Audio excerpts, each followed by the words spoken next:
vamos a ver cómo la poderosísima banca veneciana forjó su imperio económico en base a todo tipo de prácticas despreciables que llevaron a la población de Europa y de Asia a un estado de pobreza y mortalidad jamás contemplado. Vamos a relatar los episodios documentados de las prácticas bancarias y comerciales que elevaron a la Serenísima República de Venecia a lo más alto del poder y del control, no solo de Europa, sino de todo el mundo conocido por entonces. Aquella Serenísima República y su poderosísima banca realizaron una serie de prácticas bancarias y financieras que abocaron a Europa y al mundo a una crisis de pobreza y muerte causadas por una desintegración financiera que detuvo casi por completo todo el comercio y el intercambio, llevándose por delante a millones de personas por hambre y enfermedades debido a una burbuja financiera ficticia que se venía inflando desde hacía 3 o 4 décadas.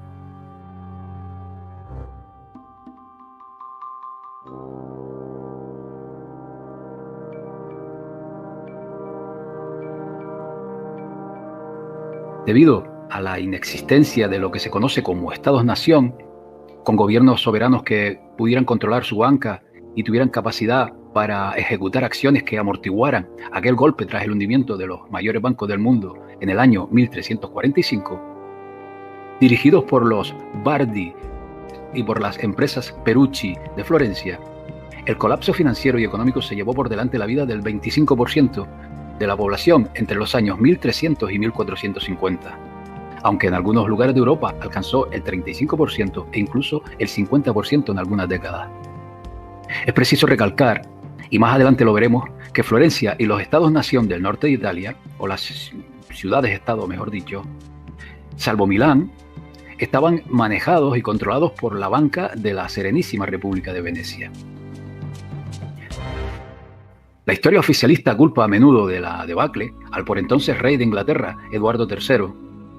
pero Venecia ya se había hecho desde entonces y hasta hoy día con el control de Inglaterra gracias a los préstamos que las bancas Bardi y Perucci sobre todo concedieron al monarca para satisfacer la crisis que atravesaba Inglaterra. Préstamos que convirtieron a Eduardo III en un títere en manos de Venecia, contra la cual se intentó rebelar el monarca, debido a la usura y al expolio que la Serenísima acometía contra Inglaterra, hasta el punto que el presupuesto nacional se había convertido en una subsección, una especie de apéndice de los citados bancos del norte de Italia. Pero el revisionismo histórico y la perspectiva que nos otorga el paso del tiempo, el tiempo transcurrido, hacen que la verdadera historia vaya aflorando. Y al respecto, 2 libros recientes ayudan a comprender aquel crack financiero y social sin tan siquiera ser la intención de sus autores, de los autores de estos libros. El libro The Medieval Super Companies, A Study of the Perucci Company of Florence, escrito por Edwin Hunt en 1994, demuestra las pérdidas que abocaban a este banco Perucci a la quiebra a finales de 1330, debido a sus propias políticas destructivas con respecto al crédito y el comercio agrícola de Europa. Antes, y esto es importante para contradecir la historia oficial, antes de que el rey inglés Eduardo III accediera al trono. Edwin Hunt, un erudito, puesto que trabaja para la banca internacional, no solo derrumba la historia en este aspecto, sino que del estudio de toda la correspondencia y libros de contabilidad existentes de las bancas Bardi y Perucci, concluye que los préstamos al rey Eduardo III se dieron bajo brutales condiciones que suponían la incautación y saqueo de los ingresos de una corona como la inglesa, que si comparamos con la actual coyuntura mundial no era más que un país del tercer mundo, agraviado por el saqueo de la banca internacional de aquellos tiempos, la banca veneciana. Cuántas similitudes con lo que vivimos hoy día. Si Edwin Hunt deja claro que Inglaterra estaba controlada por los bancos Bardi y Perucci, más definitivo es el último trabajo del historiador de Venecia, Frederick C. Lane, en su obra Money and Banking in Medieval and Renaissance Venice, que muestra que fueron las finanzas venecianas las que, al dominar y controlar una enorme burbuja internacional de especulación monetaria desde el año 1275 hasta 1350, arreglaron el gran colapso de la década de 1340 porque no compartieron una paz mutua con Florencia, sino que los comerciantes venecianos fueron a la quiebra, arrastrando con ellos a la economía europea y mediterránea. Es decir, por hacernos una idea, Florencia era en el siglo XIV la Nueva York de hoy día, el centro aparente de la banca, con los mayores bancos del mundo. Pero Venecia era la Londres actual, que manipulaba por entonces tanto a los banqueros de Florencia como a reyes y emperadores por igual, en base al dominio completo de los mercados y a la acuñación de moneda y crédito. Una de las estrategias fundamentales de la República de Venecia para no solo sobrevivir, sino dominar, fue impedir el nacimiento de cualquier intento de Estado o nación soberana o similares. Y para la causa se valió de unos eficaces servicios de inteligencia y de espionaje infiltrados por todas las cortes europeas bajo el mando del inquisidor Consejo de los Diez. Y en este sentido, ya en la década de 1950, el historiador Fernand Braudel demostró que fue Venecia quien abocó a los banqueros de Florencia, Génova, Siena, etc., a ser intervenidos de manera voluntaria desde el principio del siglo XIII, para destruir la posible aparición de gobiernos nacionales que ya se venían fraguando, por ejemplo, con los logros del emperador del Sacro Imperio Romano, Federico II. Decía este autor, este historiador Braudel, que Venecia deliberadamente había atrapado todas las economías sujetas circundantes, incluyendo la economía alemana, para su propio beneficio, lo que les impide actuar libremente. El siglo XIV vio la creación de un poderoso monopolio en beneficio de las ciudades-estado de Italia, que el embrión de los estados territoriales como Inglaterra, Francia y España sufrieron necesariamente las consecuencias. A lo escrito por Braudel, añado además que Venecia intervino para detener la adhesión de Alfonso el Sabio como sucesor del emperador Federico II. Estas políticas venecianas de libre comercio arrasaron por millones de vidas humanas que fueron despoblando Europa hasta que siglos después, en que el nacimiento del Estado-nación francés bajo Luis XI y luego Inglaterra bajo Enrique VII y la España de los Reyes Católicos, la población europea pudo establecerse y recuperarse. Porque hay que señalar que hubo unos 400, 600 años de creciente aumento de la población en Europa, China e India. En conjunto, las 3/4 partes de la población humana conocida por entonces, que se derrumbó y se invirtió el crecimiento a causa de hambrunas, pestes y plagas que mataron a más de 100 millones de personas. Pero no solo por causas mayores,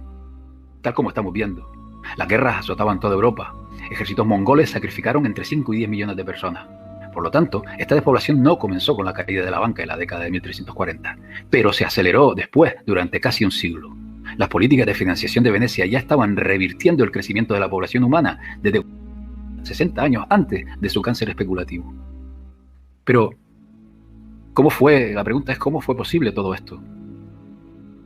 El despoblamiento paulatino de regiones tan productivas del norte de Italia y norte de Francia a finales del siglo XIII trajo consigo el fracaso de grandes cosechas sucesivas, la pérdida de grandes cosechas y la escasez en extremo en años como el 1314-17, 1328 al 29 o 1338 al 39.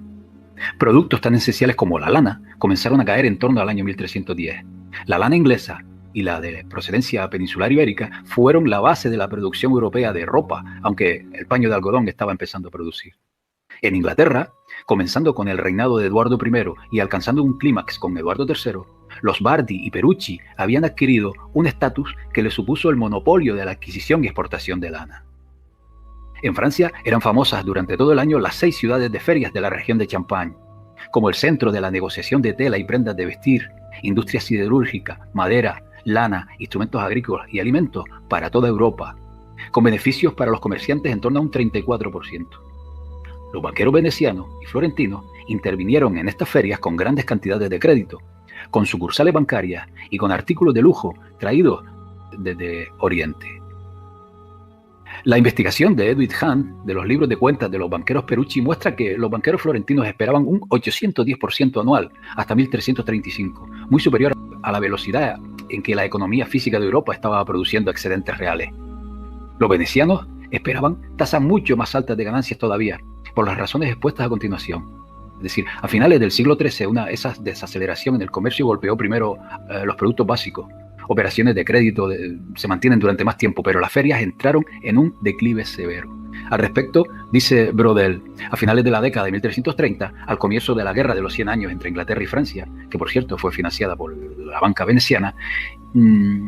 llevaba a la industria de la confección Flandes, la principal región de producción de ropa de Europa, siendo boicoteada y desconectada completamente de la lana a finales de la década de 1340. Esta industria se encontraba en completa decadencia y se estaba moviendo realmente fuera de los pueblos y ciudades en pequeñas industrias caseras en el campo. Además de monopolizar las producciones básicas, se detectó a partir del año 1320 una fuga masiva de plata hacia ultramar, sobre el mar, es decir, al imperio marítimo de Venecia en el Oriente Medio y Bizancio, que dañó el equilibrio de Europa. Exportaciones venecianas de plata de Europa desde 1325 hasta 1350 habían igualado quizá el 25% de toda la plata que se extraía en Europa en ese momento. La moneda de plata estándar había sido la moneda estable del Santo Imperio Romano en Europa y en Inglaterra desde los tiempos de Carlomagno. Esta exportación masiva desde Venecia hacia el este causó un déficit crónico, creando problemas de pagos en lugares tan lejanos como Inglaterra y Flandes, y en la fabricación de pagos en el comercio. Francia fue vaciada de monedas de plata. El acuñador del rey Felipe estima que 100 toneladas de plata se habían exportado a las tierras de los sarracenos, al Medio Oriente Islámico.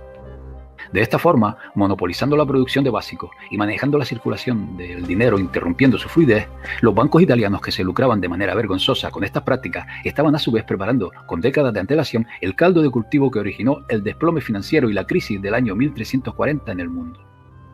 Por hacer una comparación con la actualidad, aquellas compañías florentinas se asimilaban a las actuales multinacionales del grano, como son Cargill y Archer Daniels Midland. Según Edwin Hahn, se utilizan los préstamos a los monarcas para dominar y controlar el comercio de ciertos productos de primera necesidad, especialmente de cereales y más tarde lana y tela. Su dominio y especulación consigue reducir progresivamente la producción de estos productos. Esta es la manera en que Venecia controlaba el mundo conocido por entonces. Sé que la peste negra fue fundamental en el despoblamiento, pero a su vez ha servido para encubrir las criminales prácticas bancarias de Venecia, que llevaron a la muerte a millones de personas que se camuflan con las cifras de dicha enfermedad. Y no solo en Europa y el Mediterráneo, porque el imperio marítimo financiero de Venecia especulaba a escala global en Eurasia, y fueron los comerciantes de Venecia los que llevaron aparejadas la devastación y la despoblación de la mayoría de la raza humana en el siglo XIV, porque la catástrofe de la peste negra en Europa es superada con creces con las tasas de muerte en China y las regiones islámicas, bajo el gobierno del homicida mongol Khan, desde 1250 hasta casi el año 1400. Un clan homicida que, como veremos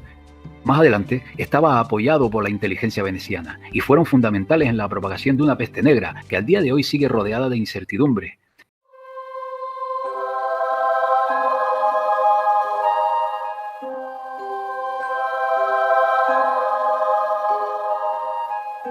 Debo mencionar que las primeras prácticas que se pueden denominar como banca fueron obra de los templarios. Y si bien no me consta que se implicaran en la banca veneciana, no olvidemos su presencia en Venecia, a donde llegaron rodeados de leyendas, como que ocultaron en la pequeña isla de San Giorgio un enorme tesoro. En Venecia se asentaron en la zona del campo de los jesuitas, en la iglesia llamada de Santa María de la Asunción, ahora la iglesia de los jesuitas, y en la parte delantera se encuentra el oratorio que aún lleva su nombre, que todavía se utiliza hoy en día como un hospicio. Y su huella permanece también en la fachada que alberga el famoso edificio del Casino de Venecia, grabado con las palabras latinas non nobis, que corresponde a las primeras palabras del lema de la Orden del Temple, non nobis domini, non nobis, sed nomini, tuo da gloriam. No a nosotros, Señor, no a nosotros, sino a tu nombre de gloria.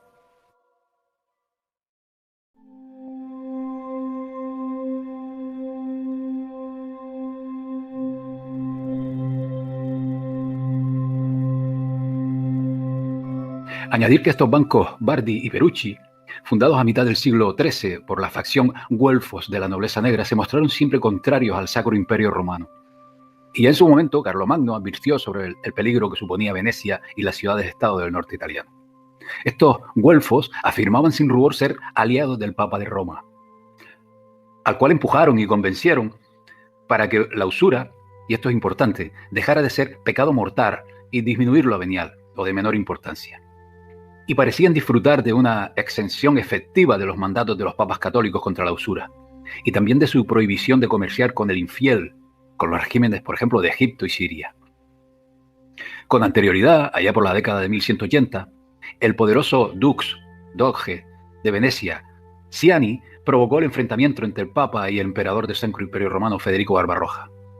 mediando luego este Dux para un acuerdo llamado Paz de Constanza, en el cual el veneciano logró que el emperador Federico retirara de Italia su estándar de moneda de plata para permitir a las ciudades-estado acuñar su propia moneda, siendo fundamental para que Venecia estableciera su predominio total en torno a las negociaciones de oro y plata en lingotes y monedas en toda Europa y Asia. Así, Venecia rompió y sustituyó la moneda de plata europea de los emperadores romanos, la moneda de plata del Imperio Bizantino y finalmente el famoso florín de oro florentino en las décadas anteriores a la explosión financiera de 1340, que apagó todos los financieros excepto los venecianos. Estos banqueros, debido a la mala imagen pública que suponía la usura, no cobraban interés de manera directa, sino que, tal como hace hoy día el infame Fondo Monetario Internacional imponían condicionamientos que restaban absoluta soberanía a los monarcas, porque eran estos monarcas quienes concedían licencias reales e impuestos a las materias primas importantes, como alimentos, lana, ropa, sal, hierro, etc., quedando estas abocadas a los designios de la banca veneciana. Un ejemplo de su poder lo vemos en el año 1325, cuando el Banco Perucci manejaba todas las rentas del reino de Nápoles,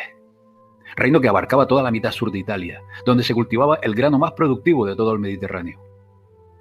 Los Perucci empujaron al ejército del entonces rey Roberto de Nápoles a recaudar in situ todos sus impuestos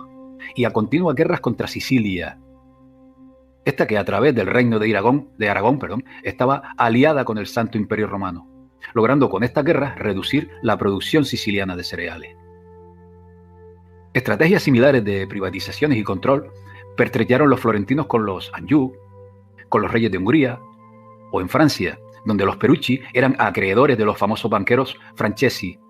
Biche y Mus, Albiccio y Mosciato Guidi, y con los ya mencionados reyes Eduardo II y III de Inglaterra, donde por cierto almacenaban enormes cantidades de lana en los monasterios de la Orden de los Caballeros Hospitalarios, la actual Orden de Malta, que eran sus deudores, aliados políticos y socios de la monopolización del comercio de la lana. Cabe reseñar que banqueros genoveses controlaban en gran medida los ingresos reales del Reino de Castilla en España, otro proveedor de la lana de Europa, por el año 1325. En la famosa Guerra de los 100 años, donde Inglaterra fue financiada y endeudada por estos bancos con tasas de cambio que sobrevaluaba su moneda en un 15% en relación a la inglesa, se calcula que los Bardi y Perucci eran acreedores de un total de 1.365.000 florines de oro, de los cuales los mayores flujos llegaron al Vaticano, a manera de diezmos y contribuciones bajo un papa colocado por los güelfos, el Papa Juan XXII, alcanzando un valor de unos 250.000 florines de oro por año, que fueron recogidos por los agentes de los bancos venecianos, porque solo ellos, los venecianos, tenían las reservas de dinero en efectivo en Aviñón, en Francia, sede temporal del papado, durante unos 70 años. De este modo, Venecia controlaba el crédito papal y las continuas hostilidades entre el papado y los emperadores romanos. En Italia, los préstamos de estos banqueros a comerciantes, agricultores y propietarios acababan muy a menudo con las propiedades de estos en manos de los banqueros, que sumados a los impuestos cada vez mayores en las ciudades-estado, incrementaban sus riquezas y su control sobre la población, aboliéndolos más tarde en 1315 en las ciudades para incrementarlos en zonas rurales, con el objetivo de reducir la población y como resultado la baja producción de alimentos que condujo a posteriores hambrunas y muertes. Así, bancos famosos de Toscana, el Asti de Siena, el Francesi o las empresas Scali de Florencia, sumados a bancos como los Perucci, Acciaiuoli, Buonaccorsi, estos últimos habían sido banqueros del Vaticano antes de salir de Roma, iban camino a la quiebra con la caída de la producción en los productos de primera necesidad. Ya en 1340, una epidemia mortal, no identificada como la peste negra o peste bubónica, había matado hasta un 10% de muchas poblaciones urbanas en el norte de Francia, y unos 15.000 florentinos habían muerto, de 90 a 100.000 ese año. Venecia, escribió el autor Braudel, fue el mayor éxito comercial de la Edad Media. Una ciudad sin industria, a excepción de la construcción naval militar, que llegó a dominar el mundo mediterráneo y controlar un imperio a través de la mera empresa comercial. En el siglo XIV se encontraba en el ascendente a sus mayores periodos de éxito y poder. Por otra parte, Frederick Lane escribe: los gobernantes de Venecia estaban menos preocupados por las ganancias de las industrias que con las ganancias del comercio entre las regiones que valoraban el oro y la plata de manera diferente. En apariencia, los bancos de Venecia eran más pequeños y discretos que los florentinos, pero con muchos más recursos para especular, porque a simple vista Venecia construye y subasta barcos a comerciantes que acompañaban con grandes convoyes navales al mando de comandantes del inquisidor Consejo de los 10. Tal como Frederick Lane demuestra, este fue el comercio dominante de Venecia, al igual que hoy día los mega especuladores en monedas y derivados, tales como Morgan y Rothschild, respaldados por George Soros o Mark Rich. Los bancos venecianos y los lingotes de bolsa estaban respaldados por grandes fondos de capital y protección. El tamaño del comercio de lingotes venecianos era de tal magnitud que 2 veces al año una flota de lingotes de hasta 20-30 buques pesados navegaba de Venecia a la costa oriental del Mediterráneo o a Egipto, con plata y regresando a Venecia cargado de oro. Para hacernos una idea de este inmenso poder de generación de riquezas, les remito a un discurso muy llamativo en el Consejo de los 10 del por entonces Dux de Venecia, Mocénigo Tommaso. Poco después de la crisis financiera de 1340, decía este Dux que en tiempos de paz, esta ciudad pone un capital de 10 millones de ducados en el comercio en todo el mundo con nuestros barcos, por lo que la ganancia de la exportación es de 2 millones.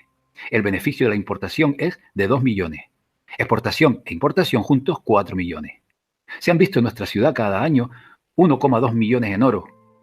En plata 800.000, de los cuales 5.000, unos 20.000 ducados, acuden anualmente a Egipto y Siria, 100.000 a sus lugares en la parte continental de Italia, a sus lugares más allá del mar 50.000 ducados, a Inglaterra y Francia unos 100.000 ducados.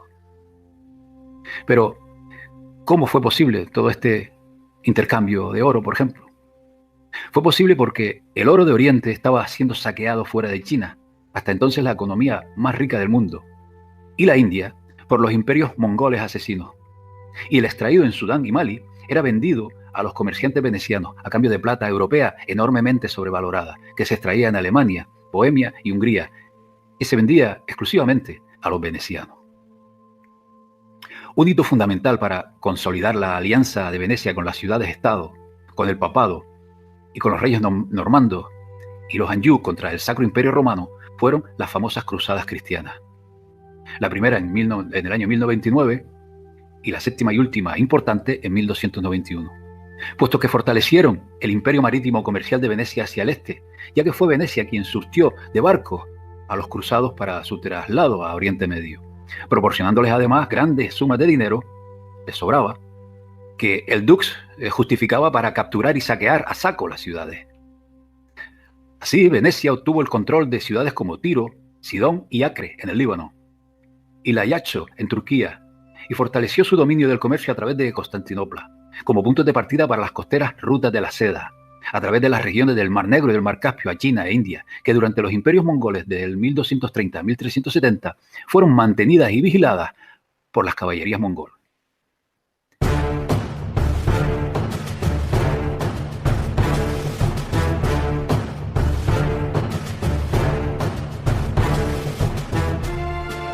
Este imperio de los Khan mongoles fue durante un siglo el imperio más grande y más asesino de la historia humana, dedicados a masacrar las ciudades más pobladas de China, oeste de Irak y norte de Hungría y Rusia, incluyendo todas las ciudades comerciales cuya competencia molestaba, como no, a Venecia. A menudo, esta alianza estratégica entre Venecia y los Khan es tratada como una simple curiosidad de las aventuras de Marco Polo por parte de la historia oficialista, obviando hechos tan relevantes como las reuniones entre intermediarios mongoles y comerciantes venecianos en las ciudades comerciales persas de Tabriz y Trebisonda, gobernadas por los mongoles, y en el puerto de Tana, en el Mar Negro, donde se negociaba oro con la plata de Europa. A este intercambio de divisas se asoció un comercio a gran escala de esclavos de los dominios mongoles. Este fue el llamado oro tanga, desde el tangi, o piezas sin acuñar con el sello de los mongol Khan, con la plata en pequeños lingotes venecianos llamados sommi, que eran el medio de intercambio común de los mongoles y tártaros cánatos. Al tiempo que estos mongoles arrasaban y asesinaban, sacaron todo el oro de China y de la India bajo su control, y reemplazándolo con monedas de plata, y para las castas más bajas, es decir, los chinos, con el papel moneda. Esta misma caballería mongol, aliada de Venecia, expandió la famosa y misteriosa peste negra por la península de Crimea, en el Mar Negro, y desde allí por barcos a Sicilia e Italia en 1347. Y desde Italia se extendió por toda Europa, donde, recordemos, los niveles nutricionales ya habían caído, puesto que la producción de cereales disminuyó a causa de la usura bancaria antes expuesta. Dos causas que llevaron a Europa en un siglo, a una reducción de población de unos 90 millones que había a menos de 60 millones de habitantes. Es más que evidente que los aumentos de los precios marcados por las secuelas de la peste negra y las epidemias posteriores duraron más de una generación, que llevó luego a una deflación aguda y al colapso de los salarios alrededor del año 1380. Después del año 1400, las fuerzas políticas se volvieron contra los métodos de los banqueros de libre empresa italianos. Así, en el año 1401, el rey Martín I de Aragón los expulsó. En 1403, Enrique IV de Inglaterra les prohibió tomar beneficios de ninguna manera en su reino. En el año 1409, en Flandes, fueron encarcelados y luego expulsados los banqueros genoveses. En 1410, Todos los comerciantes italianos fueron expulsados de París. Cuando Luis XI se convirtió en rey de Francia en 1461, organizó las fuerzas nacionales para ser el primer Estado-nación fuerte y soberano. Junto con el desarrollo de los puertos, carreteras y el apoyo a las ciudades, Luis XI insistió en una moneda nacional única, estándar, creada y controlada por la propia corona. Estas prohibiciones y expulsiones supusieron el paulatino declive del modelo bancario familiar y privado hasta el momento imperante. Pero el poder y dominio de Venecia en el mundo conocido por entonces siguió imponiéndose, hasta el punto de transformarse, cual serpiente mudando su piel, para superar varias embestidas históricas que abocaron a la nobleza negra a diseñar un nuevo modelo bancario en otras tierras que pervive y domina hasta el día de hoy.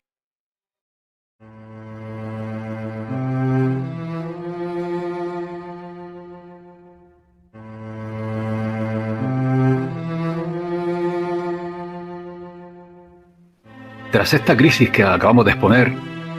Venecia salió debilitada y a su vez empoderó a los líderes europeos, pero seguía siendo la fuerza más poderosa de Eurasia. Un hecho pionero que comenzaba a enfocar la banca hacia nuevos derroteros fue la fundación en el año 1408 del Banco di San Giorgio en Génova,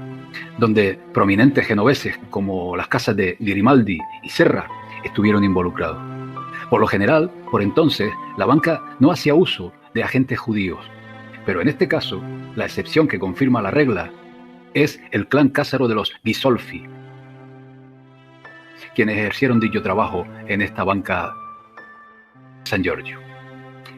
Desde el siglo XII, destacados judíos empezaron a ejercer de prestamistas, que se les puede considerar banqueros, tal como hoy lo conocemos. En el siglo XIV y XV, el factor judío se limitaba a ejercer, y dependiendo de qué zona europea, de prestamistas sin incidencia en las altas finanzas, porque tenían más limitaciones que el resto de súbditos a la hora de llevar a cabo actividades económicas. Salvo excepciones, como por ejemplo en Castilla y Aragón, donde los intereses de préstamos se limitaban desde el año 1253 a un 33% y 29% respectivamente, lo cual permitía a los prestamistas judíos actuar como banqueros en el sentido que hoy le damos a la palabra. Criptojudíos, huidos de la península ibérica, introdujeron la banca y el concepto mercantilista de la economía de Estado en el Imperio Otomano. Es el caso de la Casa de Méndez, que pronto adquirió una posición dominante en las finanzas de aquel Imperio Otomano y en el comercio con Europa. En cuanto a los judíos residentes en el gueto de Venecia, la Serenísima República les prohibió ejercer de prestamistas hasta el año 1385, en que se concedió a un pequeño grupo procedente de Alemania prestar al continente con intereses entre un 10 y un 12%, controlados por el Senado de Venecia. Esto fue así hasta pocos años después, en que en 1392 se detectaron irregularidades que acabaron con el permiso, que varias décadas después varió y que trataremos más adelante. Al sur de Alemania, dos grandes familias de banqueros surgieron en el siglo XV. Los Fugger, aliados de Venecia que controlaban la España de entonces, y los Welser. Entre ambos llegaron a controlar gran parte de la economía europea y dominar las altas finanzas internacionales en aquel siglo XVI. Pero el mayor emporio bancario, tras la caída de las supercompañías Perucci y Bardi que hemos hablado, fue un banco fundado ya en 1397, que se erige a mediados del siglo en el mayor poder financiero de la época. Nos referimos a los Medici. Su fundador, Giovanni de Medici, buscaba borrar la mala reputación que su familia había adquirido en los años anteriores, en que 5 familiares fueron ahorcados por delitos capitales. Lavando su imagen, financiando la mayor parte de obras de arte renacentistas a través de las ganancias que obtuvieron en sus actividades bancarias. De origen persa, los Medici se centraron más en la banca que en las supercompañías, atrayendo depósitos, dinero prestado, canjeado después en letras de cambio y pagos internacionales, principalmente para el Papa de Roma. De hecho, los lucrativos negocios con el Papa les dio el apelativo de dioses banqueros. El imperio bancario Medici comenzó en Italia, con sucursales en Florencia, Venecia, Roma y Nápoles, y más tarde se expandió a otros centros de comercio, como Brujas, Aviñón, Londres y Ginebra. Utilizó las ganancias del banco para terminar la construcción del impresionante Duomo en 1436, y encargando otras famosas obras de arte del Renacimiento, financiando a los genios del arte de aquel tiempo. Los Medici, para eludir la prohibición de la Iglesia de cobrar tasas de interés, hicieron uso de las letras de cambio, ocultándolas mediante el uso de varias monedas en sus transacciones. Concedieron crédito a quien lo necesitara a través de dichas letras, sin preocuparse de que esto fuera visto como usura. Tras la muerte de Lorenzo de Medici en 1492 y la invasión francesa de Florencia el mismo año, que abocó a los Medici a huir de la ciudad, la quiebra era inminente, tanto así que fue liquidado ese mismo año y tomado, al parecer, por la familia Tornabuoni, y supuso además el fin de Florencia como centro de la Europa bancaria. Lento pero seguro, el equilibrio de poder se fue desplazando al noroeste de Europa, en particular a los Países Bajos, asunto que abordaremos más adelante. Los Medici, a su vez, una vez quebrada su actividad como banqueros, se dedicaron a ocupar el trono de Roma, otro negocio muy lucrativo, con 3 papas: León X, o Giovanni di Lorenzo de Medici, Clemente VII, Giulio di Giuliano de Medici, y León XI, Alessandro Ottaviano de Medici. Y siguieron teniendo poder político en Italia y Francia, por ejemplo. De estos papas cabe destacar que León X encargó construir la Basílica de San Pedro, cuyo coste le obligó a recabar fondos intensificando la venta de bulas de indulgencia, que encargó a la banca Fugger. La denuncia contra la inmoralidad de este tráfico mercantil sería el detonante que indujo a Lutero a romper con la Iglesia Católica, dando origen a la Reforma Protestante. Por su parte, Clemente VII se negó a reconocer el divorcio de Enrique VIII, decisión inevitable dada la subordinación del papado a la política de Carlos V, y que veremos también más adelante, desencadenando así el cisma de la Iglesia de Inglaterra. Desde ciertos círculos de opinión se cree que la familia Medici utilizó su oro para financiar a la familia Rothschild, como los nuevos banqueros emergentes. Lo cierto es que la familia Rothschild ha trabajado con la casa de Medici, por ejemplo con Karl Mayer von Rothschild, que administró el Naps Bank, financiando la casa de Medici y trabajando con el príncipe Luigi de Medici de Ottaviano. Y se sospecha que los Medici dirigen la Orden Hermética de la Aurora Dorada, una sociedad secreta de alquimistas. Decir además que en 1472 fue la fundación del el Monte di Piaci de Siena, el banco en funcionamiento más antiguo del mundo.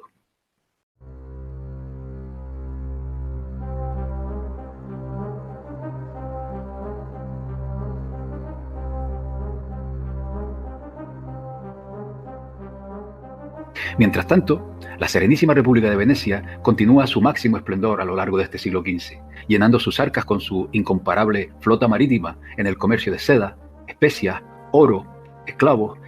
y todo lo que se tercie desde el lejano y mediano oriente, siendo además enclave del Renacimiento y referente de las artes y las ciencias. Si analizamos aquel siglo XV desde el día de hoy, desde la amplia perspectiva que nos ofrece el tiempo transcurrido, no encontramos ningún dato que nos indique alguna preocupación grave de Venecia por su futuro.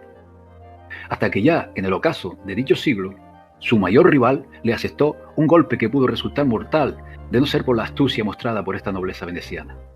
La corona de Castilla y Aragón emprende la conquista de América, gracias a los permisos concedidos por el Papa Borgia Alejandro VI o Rodrigo Borgia,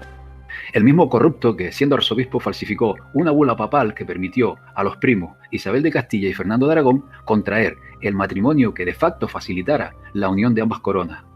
que después, como bien sabemos, posibilitó el emprender la conquista de América. Cabe mencionar que esta familia Borgia provenían de órdenes templarias. Venecia, por su situación geográfica y por carecer de tropas adecuadas para aquella empresa de tamaña envergadura, se vio impotente ante su rival castellano y replegó a sus fronteras su poder intelectual para estudiar aquella coyuntura que suponía el desplazamiento al oeste del eje económico mundial, controlado hasta entonces por la Serenísima República, en base, como estamos viendo, a la especulación financiera. Con el descubrimiento de América, el poder bancario y financiero mediterráneo se fue desplazando al norte, a ciudades como Brujas y sobre todo Amberes, a la vanguardia de la renovación financiera de entonces hasta 1580, en que se dio su liderazgo a Ámsterdam, que ayudadas por su situación geográfica opacaron a la banca italiana. Esta debilidad empoderó también a los Fugger, convirtiendo a Jacob Fugger en el tipo más rico del mundo, hasta que la quiebra de la corona española en 1557 le asestó un duro golpe. A comienzos del siglo, una alianza denominada Liga de Cambrai se unió para fulminar a la oligarquía veneciana. A pesar del cartel que presentó esta alianza, formado entre otros por Francia, por el Sacro Imperio Romano, es decir, Alemania, por España y por parte del papado de Julio II, esta guerra mundial de entonces, que marcó el comienzo de la era moderna, acabó en 1510 cuando el Papa Julio II, tras varios contratiempos, se alió con Venecia, que vuelve una vez más a resarcirse de un golpe. En este mismo siglo nacen varios bancos familiares de apellidos como los Grimaldi, los Spínola, los Doria, los Spinelli, y un apellido también de origen persa que desempeñó un papel fundamental en la estrategia de supervivencia de Venecia. Nos referimos a los Pallavicini. Pero no conviene perder de vista la huella que la serpiente veneciana estaba dejando tras de sí para evitar su muerte anunciada. Y vamos a seguir su rastro paso por paso para entender cómo pudo salir victoriosa tras el mortal golpe que le asestaron. De tal magnitud que a mediados del siglo, Venecia perdió la mitad de su flota y quebró toda su banca privada. Si rastreamos su huella, tal como convenimos, nos encontramos primero con Gasparo Contarini, de ilustre apellido que dio 7 dux a Venecia, un simpatizante de las tesis de Lutero, que por otra parte, aunque resulte contradictorio, fue fundamental para la aprobación del Papa de la Orden de los Jesuitas, envía a la corte inglesa de Enrique VIII una delegación con su íntimo amigo Francesco Giorgi, más conocido por Zorzi, al frente, un religioso cabalista experto en hebreo que con su obra Harmonia Mundi creó una escuela de misticismo veneciano de tendencia Rosacruz que germinó en la tradición masónica en la corte de los Tudor. La misión encomendada: encontrar en la Biblia fundamentos para el divorcio de Enrique VIII, que se mantuvo aliado de Venecia cuando la guerra de Cambrai, con Catalina de Aragón, y el consiguiente golpe a su rival hispano, además de la ruptura de Inglaterra con Roma, que dio origen al anglicanismo. Un Zorzi que estaba respaldado por el asesor de la corte y agente veneciano Thomas Cromwell, y por el abuelo de su futura esposa Ana Bolena, y líder de la facción veneciana en Inglaterra, Thomas Howard, el duque de Norfolk. Una jugada maestra, en este caso. El trabajo de Zorzi lo continuó el mago John Dee, el agente veneciano a modo de Rasputín de la corte de los Tudor, contrarios a Venecia, que gracias a sus conocimientos cabalísticos, esotéricos, hizo de la reina Elizabeth una extraña mujer que no quiso casarse con Felipe II y murió sin dejar descendencia, dejando paso a la dinastía Estuardo, pro-veneciana, con Jacobo I de Inglaterra. Esta agenda para la infiltración veneciana en Inglaterra, en este siglo, fue supervisada por la familia judía Cecil, con los agentes venecianos William y Robert Cecil, asesor de la reina Elizabeth I y jefe, el segundo, de la inteligencia de la Inglaterra de entonces. Mientras, a su vez, el veneciano Sir Orazio Pallavicini controlaba las finanzas de Inglaterra. Como ven, toda una jugada maestra en estrategia muy propia de la eficaz inteligencia veneciana para abrirse camino a la conquista de Inglaterra.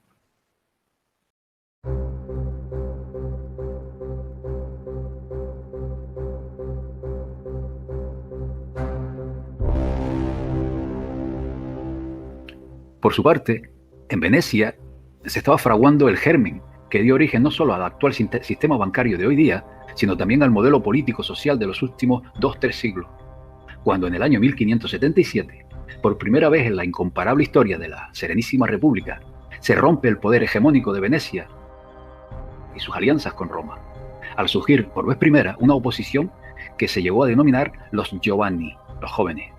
nuevos ricos que atribuían la decadencia de Venecia a la España de Felipe II y a las viejas prácticas de los hasta entonces predominantes vecchio, los viejos, ricos conservadores más relacionados con Roma, que simpatizaban con la Contrarreforma. 5 años después, los Giovanni toman el poder en el Senado y se funda a la par el primer banco público de Venecia, la Banca de la Piazza di Rialto, o Banco de Venecia,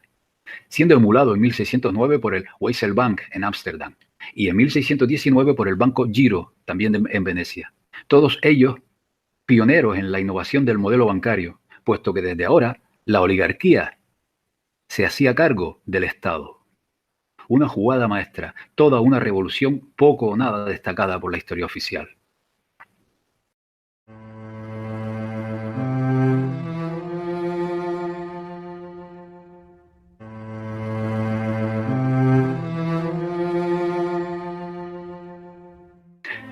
En las primeras 2 décadas del siglo XVI, mientras en Ámsterdam se funda la Compañía Holandesa de las Indias Orientales, que asume y continúa el fructífero comercio marítimo de Venecia, que los aupó a lo más alto, y poco después se funda el Banco de Ámsterdam como moderno y novedoso banco central de capital veneciano. En la Serenísima República, un brillante monje servita, conocido como Paolo Sarpi, toma el relevo de Gasparo Contarini al frente de la gestión del traslado de Venecia al norte de Europa. Y para ello, provocaron en 1606 un conflicto con el Papa de Roma, que acabó en un interdicto y en la excomunión de Venecia, lo cual supuso en 1616 la ruptura definitiva del poder mundial por entonces, Roma-Venecia, y el inicio de la era moderna. Si bien en torno a la creación de los bancos de Ámsterdam y Londres aparecen muchos nombres, varios de ellos judíos, el capital, los fondos necesarios, fue inyectado por Venecia, los denominados fondi, que al trasladarse de frontera pasan a llamarse bonier, lo cual convierte a los venecianos en accionistas de la banca central y de sus herramientas financieras de alcance global de hoy día, y a los demás en ejecutivos y testaferros. Estos accionistas venecianos están, sospecho, probablemente dirigidos por el Inquisidor Consejo de los Diez, creados en Venecia en 1313, y casual o causalmente 3 años después de la expulsión de los templarios, y disueltos, según la historia, en el año 1797. Con toda razón, historiadores como Michel Fratiani y Franco Spinelli, que investigan la historia del capital y de la economía, hoy día se preguntan si Venecia sabía de antemano que se avecinaba su decadencia.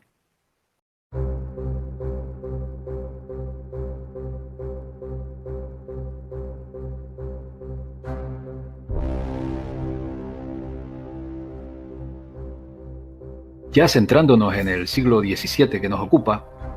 en el año 1618, actuando como el consultor oficial del gobierno veneciano, el monje servita Paolo Sarpi dirigió en persona la firma de la Alianza Veneciana-Holandesa, que incluía un paquete de defensa mutua contra los Habsburgo. Y cuando los holandeses reanudaron la guerra directa contra los españoles en 1621, los venecianos suministraron al gobierno de La Haya más de 1 millón de ducados para la contienda. Para mostrar la planificación a largo plazo involucrada en este movimiento hacia el norte, debemos volver, por un instante nada más, la vista atrás a los años alrededor del año 1570, en que los Giovanni auguraron que el comercio futuro no iría por tierra como en el pasado, sino a través de las rutas marítimas recién descubiertas por el oeste hacia las Américas y al este alrededor del Cuerno de África, y que por tanto su tiempo estaba limitado,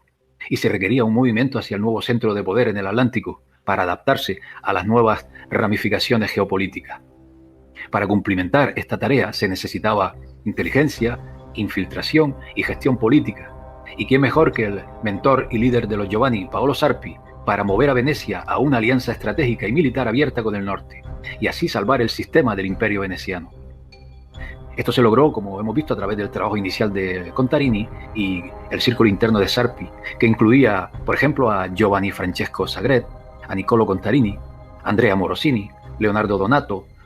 Mar Trevigiano, Ottavio Buono, Domenic, Antonio Quirini, Mario Sani, Leonardo Mocenigo, Jacopo Morosini, entre otros.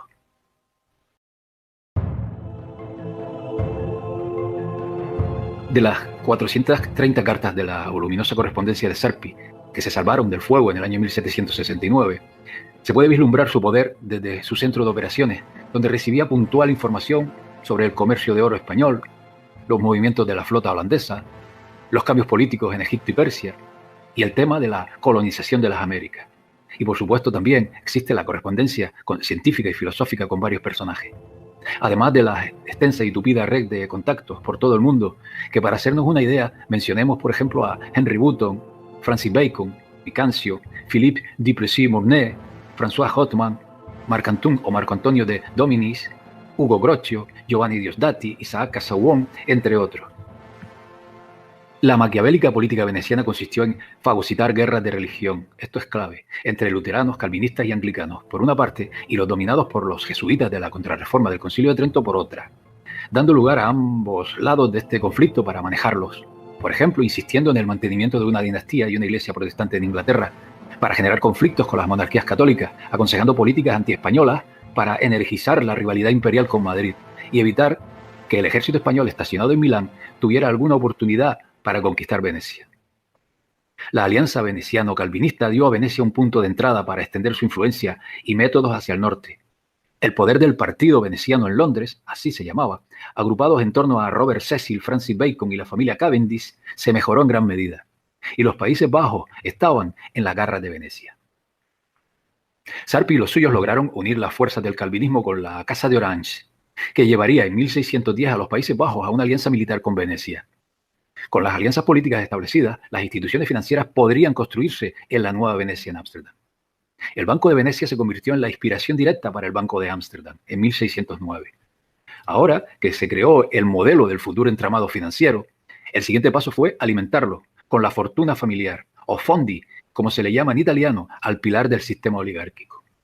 Alrededor de estos fondi se agruparon las fortunas familiares individuales de las grandes familias oligárquicas, como Mocenigo, Cornaro, Dandolo, Contarini, Morosini, Sorsi o Tron, hasta un total de 20 familias que hasta finales del siglo XVIII tenían propiedades comparables o superiores a las más ricas de toda Europa.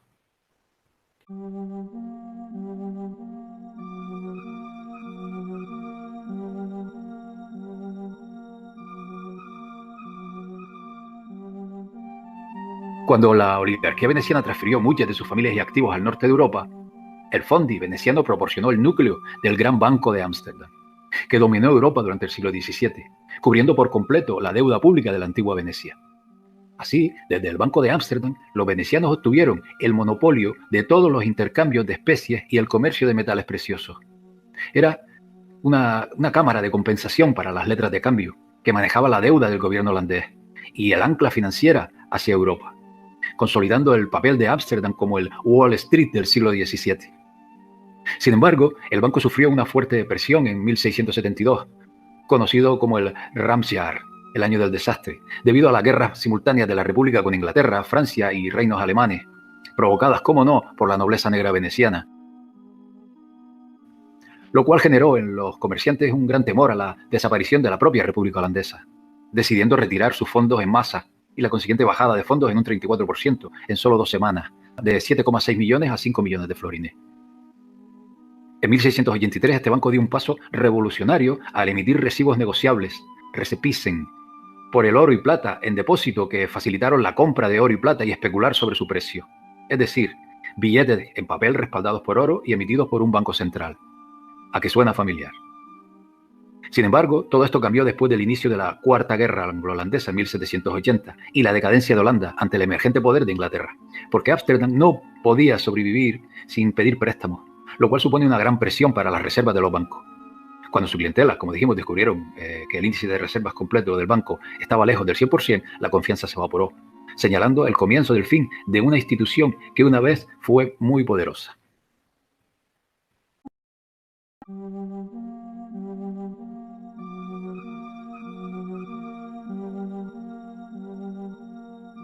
Thomas y Oliver Cromwell, tal como dijimos, desempeñaron como agentes venecianos un papel fundamental en la conquista de Inglaterra por la nobleza negra veneciana, relacionados, como vimos antes con anterioridad, por lazos de sangre con la familia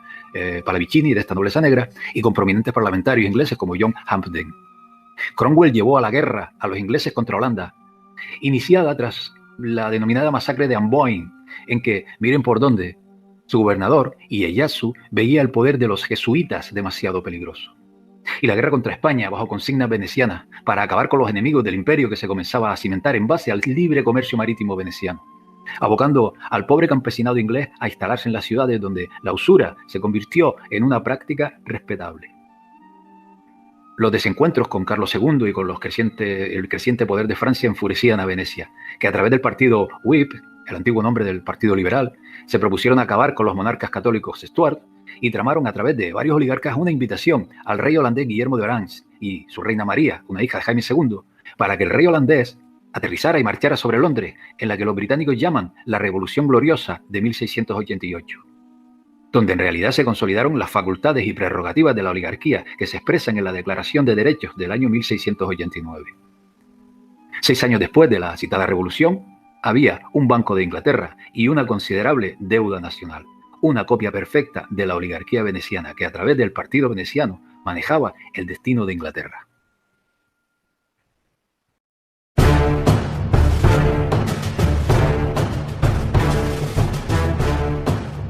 La British East Indian Company, por sí sola un imperio que acaparó la mitad del comercio mundial, con ejército propio de más de 250.000 soldados y una facturación astronómica, empleaba con preferencia a masones protestantes, que dieron origen a una acomodada clase media. Fundada casi 100 años antes que el Banco de Inglaterra, accionistas y capital veneciano por un total de 2 millones de libras sirvieron como incentivo a los fondos para la creación del mencionado banco. Cifra muy lejana a los 72 millones acumulados por gastos de guerra por el rey Guillermo III, al que una vez acabada la guerra, el banco le salvó del pago. Fue en 1694 cuando se funda el Banco de Inglaterra, que a menudo se le relaciona con adinerados askenazis del clan Rothschild como Kuhn, Loeb, Lehman, Warburg, etc. Pero en realidad, el Banco de Inglaterra fue fundado y dirigido por William Paterson, que había hecho su fortuna en la British East Company, y fundado también por el primer conde de Halifax, Charles Montagu, del cual, de este último, sus primos varones normandos establecieron el actual Banco de Pagos Internacionales. El Banco Samuel Montagu, por ejemplo, firmó un contrato con el HSBC como Montagu Private Equity. Otro familiar, Norman Montagu, gobernó el Banco de Inglaterra entre 1920 y 1944. El Banco de Inglaterra funcionó de manera muy diferente al holandés y su tarea principal era financiar el déficit público mediante la emisión de acciones, similar al genovés Banco de San Giorgio. En un principio, los suscriptores proporcionaron ayuda económica para financiar el Banco de Inglaterra, que otorgó un préstamo de 1,2 millones de libras, más o menos 1,8 millones de dólares, para el gobierno inglés, tras el colapso económico de la derrota contra Francia. Pero tal vez el desarrollo más significativo de la revolución financiera inglesa fue el explosivo crecimiento del mercado de valores de Londres, gracias sobre todo a la British East India Company y su reguero de patentes, inversores y codiciosos intermediarios y corredores de bolsa, varios de ellos a costa de los robos a barcos españoles. Pero fue el capital veneciano inyectado en la British East India Company y sus espléndidos beneficios el que consolidó el Banco de Inglaterra como entidad financiera de capital privado para créditos a las administraciones inglesas.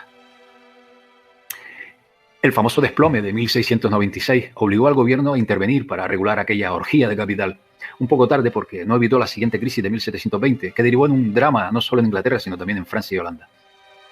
Años después, el Banco de Inglaterra dejó supuestamente de ser privado, ya a comienzos del pasado siglo XX. A partir del anterior siglo XVI se ve con bastante asiduidad la figura del judío de la corte, o factor judío, o Hofjuden, banqueros que manejaban las finanzas de la realeza europea o la nobleza.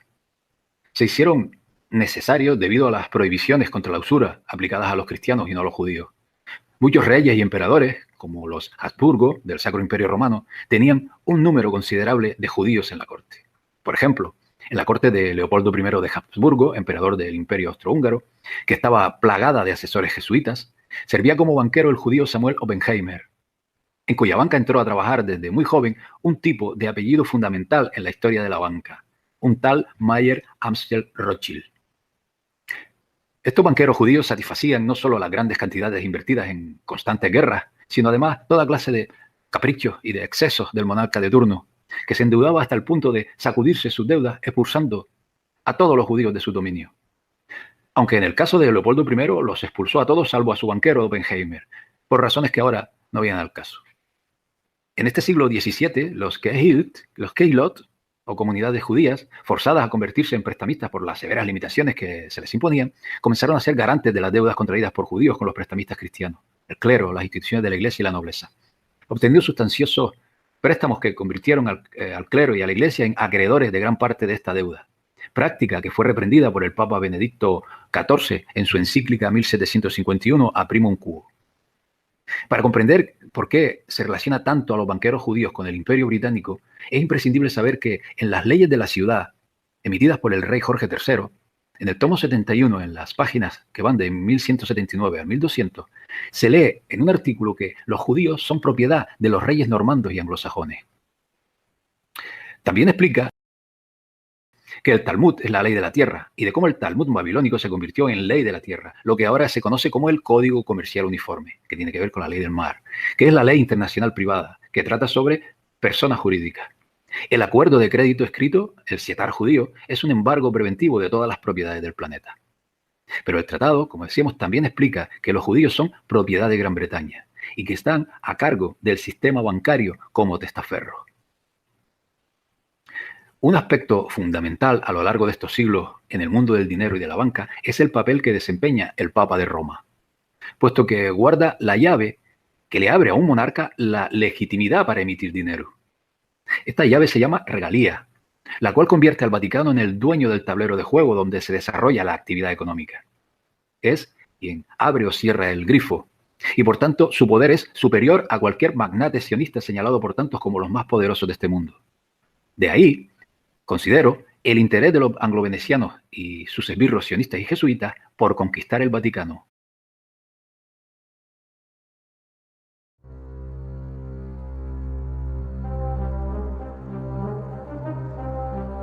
Hemos visto hasta aquí cómo se fraguó, se asentó y se cimentó el actual sistema bancario financiero,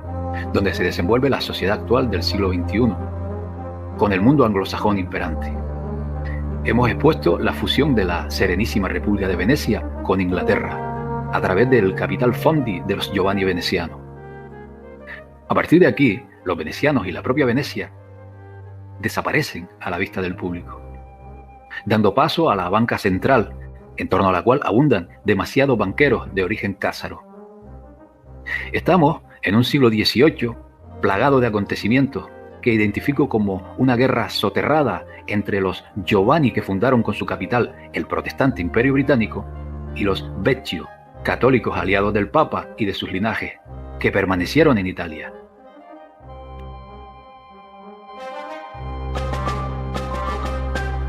Desaparecen monarquías aliadas de Roma y emergen repúblicas con banca centralizada al estilo veneciano, fruto de la Revolución Francesa.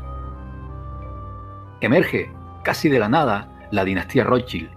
que en pocos años llega a manejar más de la mitad de la economía mundial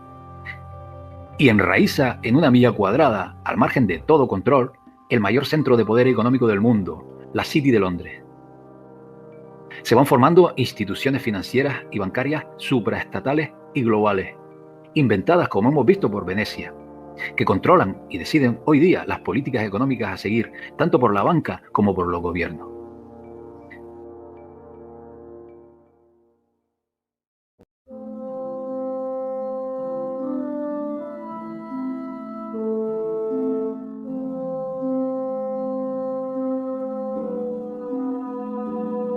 Una vez en marcha el Banco de Inglaterra, como base para la agenda a seguir en estos últimos 3 siglos, porque sirve de patrón para los bancos centrales modernos, y una vez forjado el Imperio Británico como el mayor poder mundial, comienza la expansión, la metástasis del sistema veneciano de libre comercio, basado en las teorías del dominico español de la Escuela de Salamanca, Francisco de Vitoria, adaptadas a conveniencia a las prácticas usureras anglo-venecianas y acopladas a las tesis socialistas en sus 3 vertientes, ya sea fabiano, fascistas o keynesianas, puestas en práctica en este último siglo. Y una vez elaborado el marco en que se desarrollaría la economía y la banca mundial, el verdadero gobierno del mundo precisaba de una tapadera a modo de brazo ejecutor que ocultara su presencia, y fue empoderando a una familia como testaferros de su control y prácticas usureras, a los Rothschild, que, tal como expuse con anterioridad, comenzaron su imperio cuando la astucia jesuita logró incorporarlos como prestamistas en la corte del Imperio Austrohúngaro a través de los banqueros judíos Oppenheimer. Los Rothschild basaron en principio su éxito en la presencia de los hijos de Amstel en todos los mayores centros financieros de la época,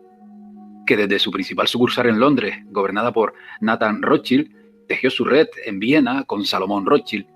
en Frankfurt con Amstel, en Nápoles con Karl y en París con James Rothschild,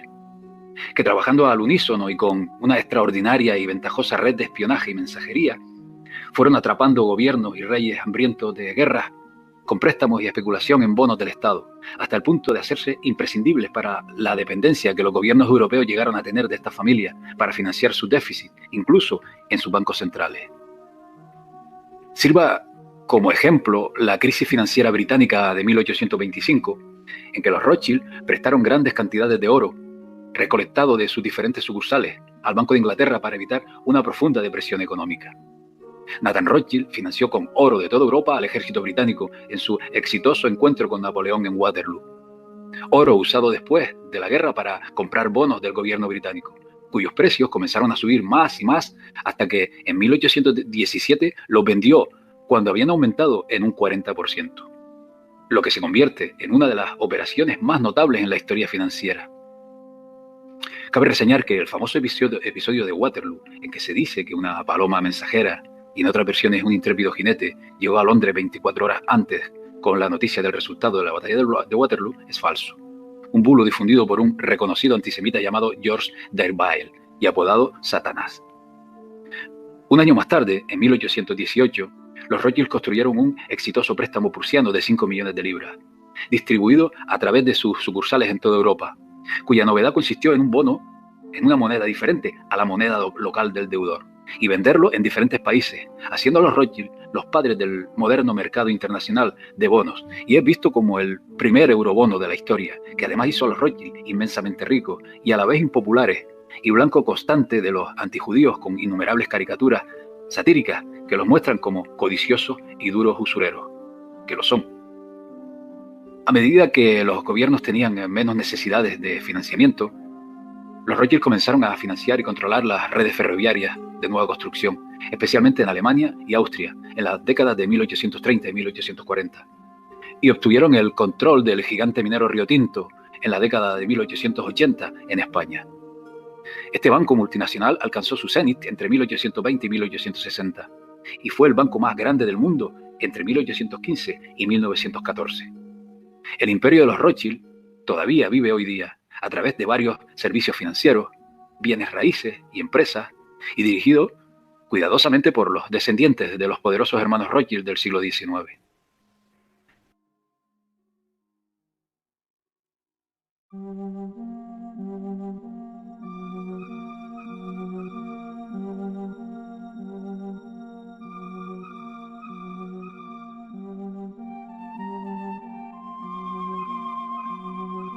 Un intento español por contrarrestar las pérdidas de sus virreinatos, causadas por sus contrincantes británicos, fue su apoyo a la recreación de los Estados Unidos para América, cuya constitución original, contraria a los intereses anglo-venecianos, cerraba la puerta a las prácticas bancarias usureras. Poco después de su formación como Estado,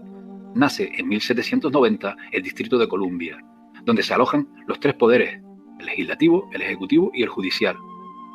los cuales conceden el derecho a acuñar moneda. Esa capital que sostiene el águila y las fascias romanas hasta el día de hoy, se erigió, causalidades de la vida, en una finca llamada Roma, propiedad de la familia jesuita de los Carroll. En 1791, Alexander Hamilton, un títere de la City de Londres, funda el First Bank of United States, que por no renovársele tras 20 años la concesión, provoca las iras de la Casa Rothschild, que amenaza con una guerra ocurrida 21 años después. Mientras tanto, al otro lado del Atlántico, se aprueba en 1844 en el Parlamento británico la Bank Charter Act, también conocida como la Ley Bancaria de Peel, una norma que restringía la capacidad de emisión de billetes de los bancos privados y establecía, en la práctica, un monopolio en favor del Banco de Inglaterra para la emisión de moneda, que en 1910 alcanzó el 60% del total de dicha emisión en el mundo. Una serie de acontecimientos posteriores, como el asesinato del presidente Lincoln en 1865, por oponerse a la banca central privada, desembocan en una reunión de banqueros sionistas en la isla de Jekyll, con el objetivo de crear la Reserva Federal de los Estados Unidos, una fábrica de moneda que la presta al gobierno para su posterior devolución con intereses. Un robo descarado que se aprobó un 23 de diciembre de 1913, mismo año de la creación de la Internal Revenue Service, Servicio de Ventas Interno, en un congreso casi sin aforo por las celebraciones navideñas.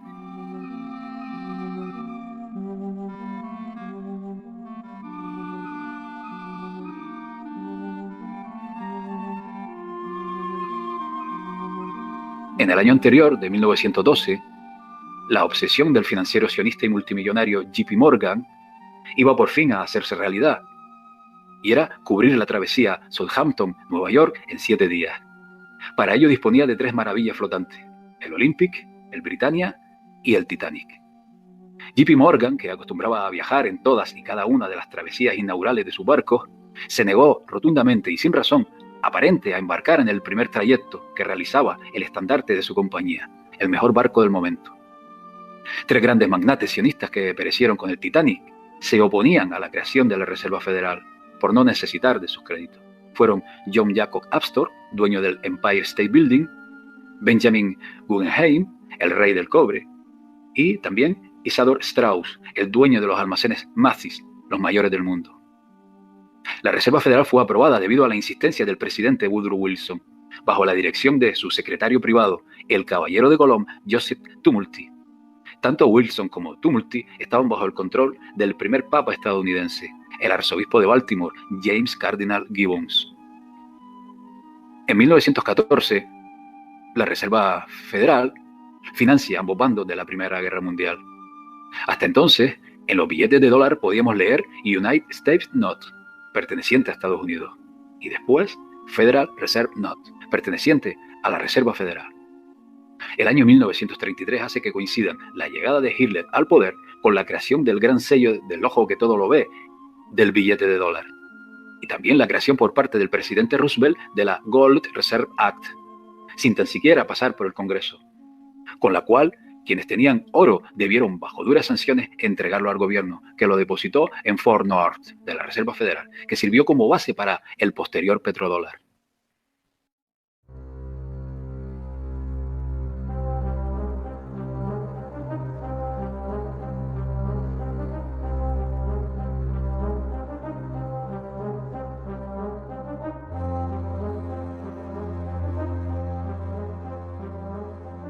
Uno era la Rusia de los Romanov, empeñados estos en mantener su régimen feudal, cerrando toda posibilidad de industrializar el país. Exponer aquí todo el proceso, desde el momento en que los zares se negaron a aceptar la invitación de los Rothschild para formar parte de su agenda globalista, hasta el día en que Lenin crea el Gosbank, con el judío Aaron Sheinman al frente,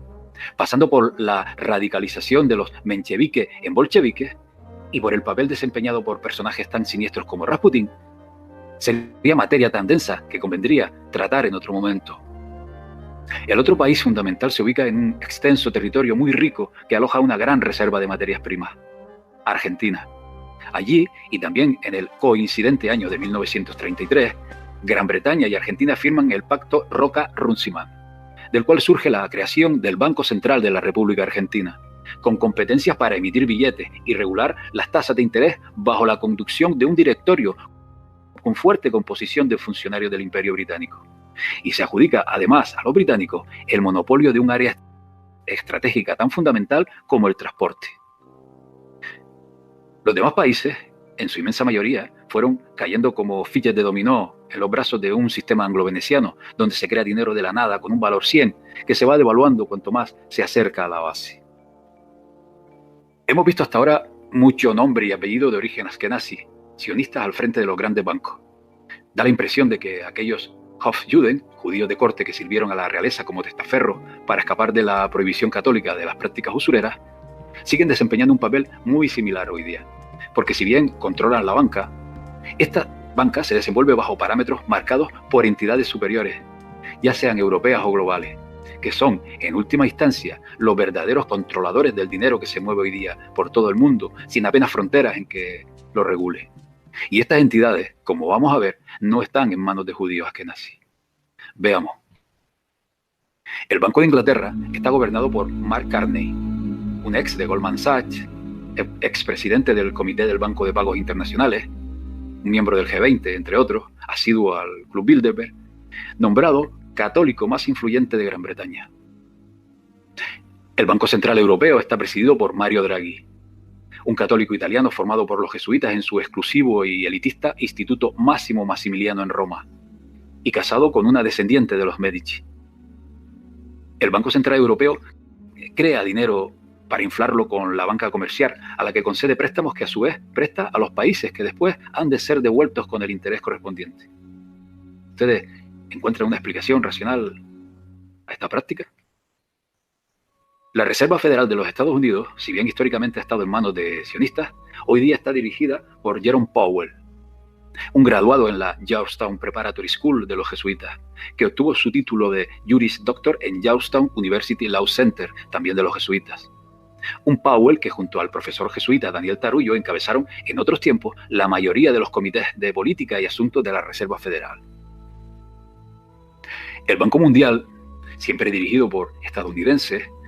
está presidido por el peón de Donald Trump, el judío David Robert Malpass, hasta ahora subsecretario del Tesoro de Estados Unidos. Pero Malpass adquirió su formación en economía en la católica Universidad Jesuita de Georgetown. El Fondo Monetario Internacional, siempre gobernado por europeos, está dirigido por Christine Lagarde, católica de padres burgueses, también devotos católicos. Pero todos estos bancos europeos y globales están supeditados a las políticas de otra entidad. El Banco de Pagos Internacionales, fundado en 1930 con el gobernador del Banco de Inglaterra, Norman Montagu, y su colega alemán, Hjalmar Sachs, último ministro de Finanzas de Adolf Hitler, como principales gestores, y se ha intentado sin éxito disolverlo en 2 ocasiones. Este banco funciona a través de derechos especiales de giro, y además de no estar auditado por ningún gobierno ni administración pública, tanto sus miembros como sus inmuebles gozan de absoluta inmunidad ante la ley y ante cualquier obligación de tributar cualquier tipo de impuestos o similares. James Weidmann, presidente del Bundesbank de Alemania, es el que preside el Consejo de Administración del Banco de Pagos Internacionales desde noviembre de 2015. Para entender la filosofía de este banco de los bancos, veamos esta cita del propio Weidmann. Dice Weidmann: sin embargo, la política económica debe estar en línea con el mecanismo del mercado y cumplir con el principio de subsidiariedad. El principio de política económica en línea con el mecanismo del mercado y el principio de subsidiariedad, tomado de las enseñanzas sociales católicas, debe ser igualmente vistos como los principios fundadores de nuestro orden económico. Esto dice James Weidmann, para entender en qué se basan estos bancos. El capital del Banco de Pagos Internacionales está compuesto por acciones pertenecientes a los bancos centrales, miembros que ejercen su derecho de voto en proporción al número de acciones suscritas. El capital está dividido en 600.000 acciones, de las que la mayoría pertenecen a los bancos centrales de Alemania, Bélgica, Francia, Italia, Estados Unidos y Reino Unido. Son los 6 países que se reparten la gestión del Banco de Pagos Internacionales.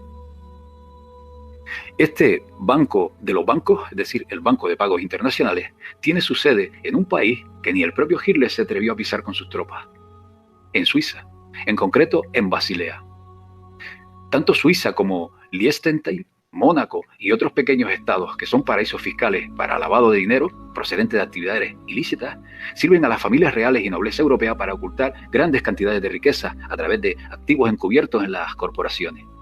en la propiedad de la tierra, la monopolización de los recursos, utilizando a sionistas como pantalla a cambio de ser millonarios, hoy día no por el veto a la usura, sino por decoro ante el mundo. Banqueros como el príncipe Lorenzo de Bélgica, dirigiendo el Gusweiler Bank, el archiduque Segismundo de Habsburgo-Lorraine, manejando en secreto cuentas suizas para la realeza y supervisando de forma encubierta a Landors y Sia, a bankiers, el príncipe Erich Sturza, dirigiendo el Banks Erich Sturza, el barón Benjamin de Rothschild, dirigiendo a Edmund de Rothschild Group, y el príncipe Maximiliano de Liechtenstein, dirigiendo el Liechtenstein Global Trust, con sucursales suizas. Según el investigador Awanseus, es la familia Torlonia de la nobleza negra veneciana quien supervisa el Banco de Pagos Internacionales, creado para robar la riqueza de los bancos centrales de todo el mundo a través de contratos de impuestos fraudulentos. Tras este entramado de bancos controlados por otros bancos y entidades, se oculta la riqueza y el control de la nobleza negra a través de sociedades pantalla y testaferros, con minorías troceadas del accionariado en diferentes manos, que no se hace público hasta que alguien posee un mínimo porcentaje estipulado, al parecer, en torno a un 3%. Así, el Banco de Pagos Internacionales es la cúspide de un esquema piramidal bajo el cual se desenvuelve el resto de la banca mundial, lo cual lo convierte en un poder que puede hacer caer cualquier banco, por grande que sea, en cuestión de días, de horas. Pero hay algo más, algo por encima de todo este entramado que solo podemos rastrear si nos detenemos a observar la simbología y algún que otro detalle. Por ejemplo, en la bandera de Ginebra, en Suiza, se puede observar que tiene simbología papal. El banco UBS, que es la Unión de Bancos Suizos, también utiliza claves papales en su logotipo.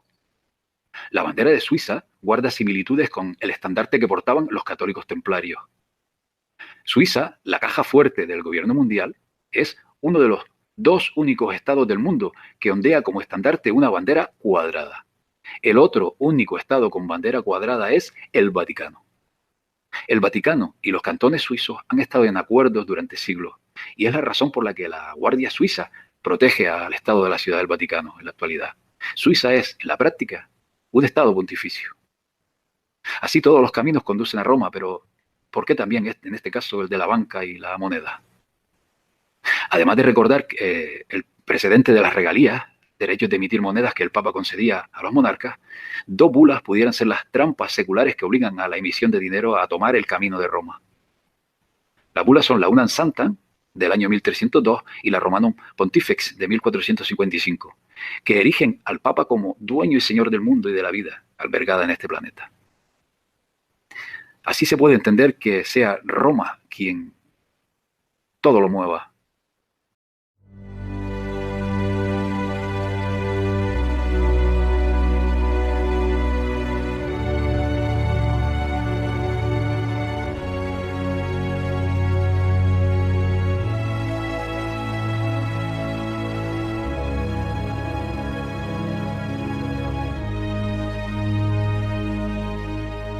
Desde los tiempos del medievo en que Paolo Sarpi y los Giovanni en Venecia luchaban contra las ideas aristotélicas y en favor del empirismo, un aspecto más preocupante y trascendental que se remonta a los orígenes de esta civilización subyace bajo este sendero de la banca que hemos recorrido juntos en esta saga. Y me explico.